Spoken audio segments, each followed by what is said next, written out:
بسم الله الرحمن الرحيم والحمد لله رب العالمين وصلى الله وسلم على سيدنا محمد النبي الأمي وعلى آله وأصحابه أجمعين. اللهم علمنا ما ينفعنا وانفعنا بما علمتنا وزدنا علما نافعا يا كريم. آمين آمين. أما بعد فنكمل إن شاء الله تعالى في كتاب نور الإيضاح للشيخ Ashurun Boulali rahimahullah. On continue dans le livre نور الإيضاح du Cheikh Ashurun Boulali. فوصلنا في فصل فيما لا يوجب الاغتسال منه. On est arrivé dans le chapitre de ceux qui ne rend pas le ghusl obligatoire. Suite à cela. قال 10 أشياء لا يغتسل منها. Il y a 10 choses que le Cheikh Ashurun Boulali a mentionnées dans son matan ici, qui ne rendent pas obligatoire le ghusl. C'est-à-dire, suite à ces choses-là, le ghusl n'est pas obligatoire. قال مذي. Le madhi ne rend pas le ghusl obligatoire. Le madhi, qui est ce liquide qui sort suite à l'excitation, au désir, qui sort avant, lors de préliminaires par exemple, qui sort avant le sperme. Liquide prostatique ou liquide pré-spermatique.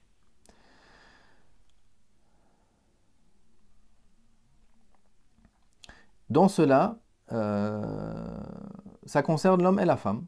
C'est-à-dire si le madhi sort de l'homme ou le qadha, l'équivalent du madhi qui est appelé qadha en arabe, sort de la femme, le ghusl n'est pas obligatoire.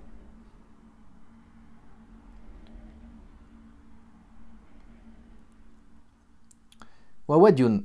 Ensuite, il mentionne le wadi, qui ne rend pas non plus le ghusl obligatoire. On a vu dans le cours précédent, des fois le wadi sort suite à l'émission d'urine, par exemple.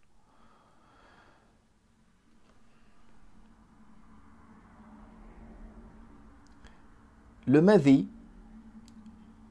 le wadi et le sperme aussi sont considérés comme najis.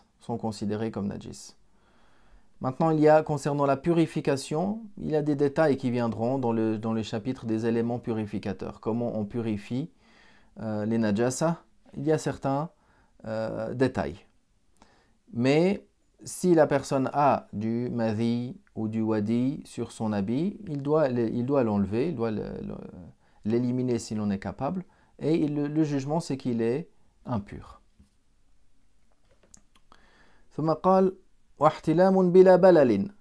Le rêve érotique, sans qu'il n'ait eu de sortie de sperme, ni non plus qu'il ait eu d'humidité, qu'il s'est relevé, qu'il s'est réveillé le lendemain avec une humidité, comme on a mentionné, il ne sait pas si c'est du sperme ou du madhi. Donc s'il a eu un rêve érotique sans sortie de sperme, alors ou qu'il n'a pas vu d'humidité, alors le ghusl n'est pas obligatoire. وَالْمَرْأَةُ فِيهِ كَالرَّجُلِ. Et la femme en cela, elle est comme l'homme, c'est-à-dire il n'y a pas de différence dans le jugement. في ظاهر الرواية, c'est-à-dire dans le ظاهر الرواية, c'est-à-dire c'est l'avis qui est pris en considération, c'est les avis qui sont rapportés de l'imam Abu Hanifa par l'imam Muhammad rahimahumallah. وَوِلَادَةٌ مِنْ غَيْرِ رُؤْيَةِ دَمٍ بَعْدَهَا فِي الصَّحِيحِ. Dans l'avis qui est sahih, également, ne rend pas le ghusl obligatoire si il y a eu l'accouchement sans qu'il y ait eu de sang qui sort après.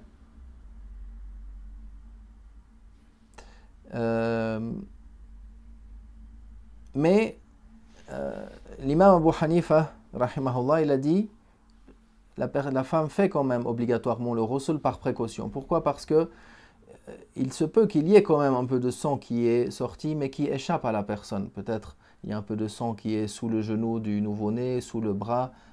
Donc ce sang-là, il nous échappe. par précaution, la femme fait obligatoirement le ghusl. Mais du point de vue de l'accouchement, c'est cet avis-là qui a été retenu par Shurun Boulali. Si l'accouchement en soi, sans sortie de sang, ne rend pas le ghusl obligatoire.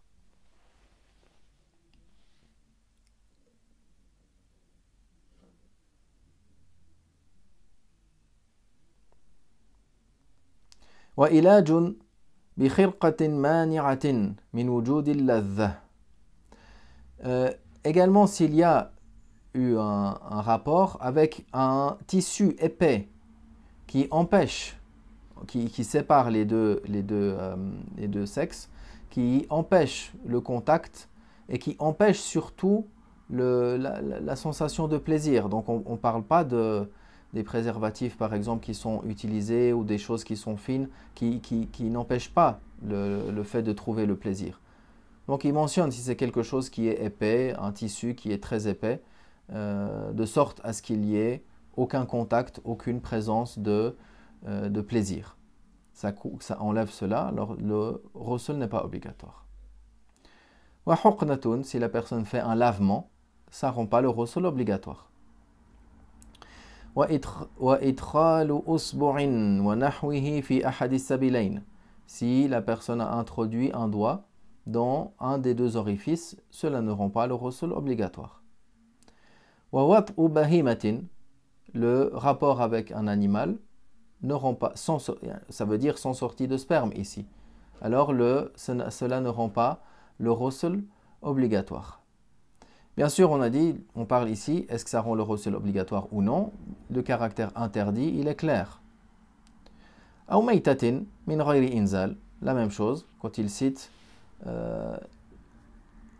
en 8e le rapport avec un animal ou en 9e avec une personne morte, les deux sans qu'il y ait sorti de sperme. Bien sûr, ça reste interdit, ça reste haram.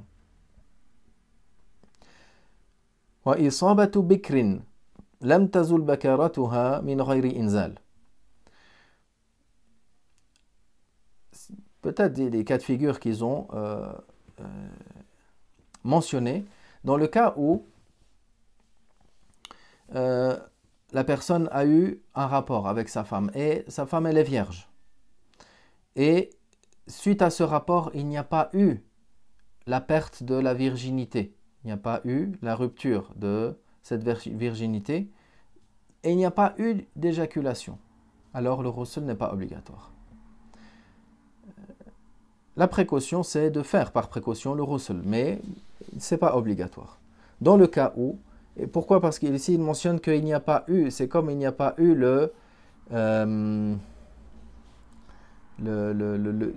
c'est comme il n'y a pas eu le contact entre les deux khitan, les deux endroits de circoncision, le fait que le gland a touché la partie intérieure. S'il n'a pas enlevé cette virginité, le ghusl n'est pas obligatoire.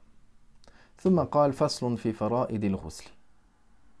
Puis il cite un chapitre concernant les devoirs, les piliers du ghusl. Walhamdulillah wa sallallahu wa sallam ala rasulillah.